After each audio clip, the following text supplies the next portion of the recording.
Hey guys, Cam here from Pocket-lint, and with the iPhone 11 Pro and iPhone 11, Apple has finally jumped on board the nighttime photography wagon. And we couldn't be happier to finally get great low light shooting on an iPhone.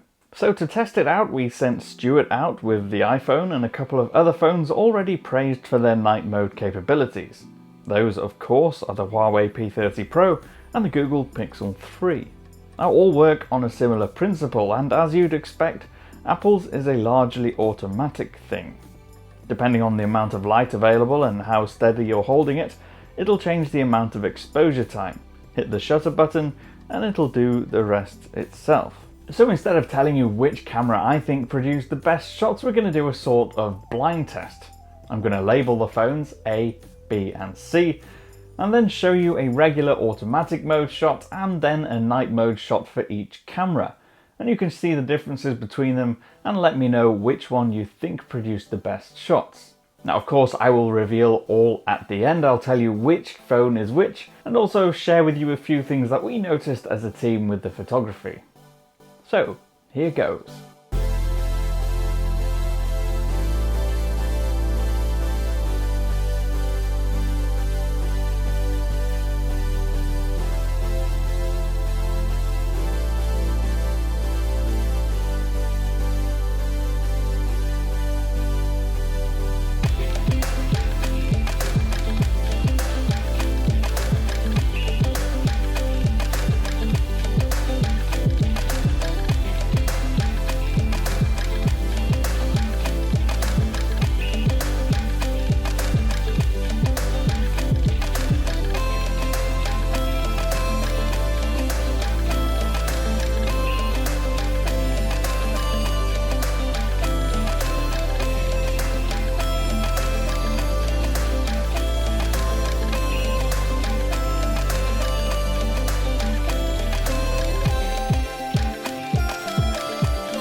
So there you have it, 3 phones, and each of them with different results. And now it's time for me to tell you which one is A, B and C. Now those of you with eagle eyes will maybe have already noticed that A was the Huawei P30 Pro, B was the iPhone 11 Pro Max, and C was the Google Pixel 3. Each phone of course has its benefits, as we've already mentioned.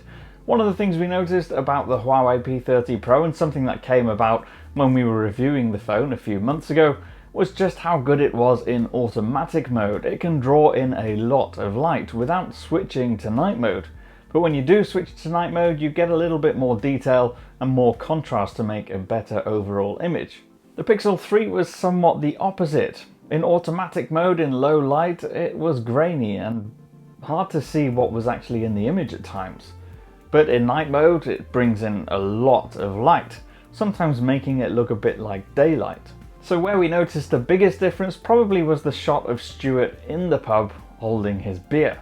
Huawei's had this almost sepia look to it, making him look quite yellow, but then the details were good and the background had this nice soft blur to it. The Pixel 3 on the other hand make it look almost like daylight. It was bright, it was sharp, and the skin tones were pretty natural. But the lighting on the bottles in the background looked quite blue and cool. Colour-wise, the iPhone was okay, although the skin tones were a little bit blush and dark. But the colour overall was a little bit closer to what it looked like to the eye. Regardless of which of these phones you think is the better camera for night shots, all of these shots are a testament to the fact that how far smartphone cameras have come over the last few years. The fact that we can shoot these shots with tiny little sensors on the back of our phone is quite frankly magical, whether you go for the iPhone, the Huawei or the Pixel. Anyway, let me know what your thoughts are in the comments. If you haven't already said which you thought was the best, please do comment below. I've been Cam, and I'll see you again soon.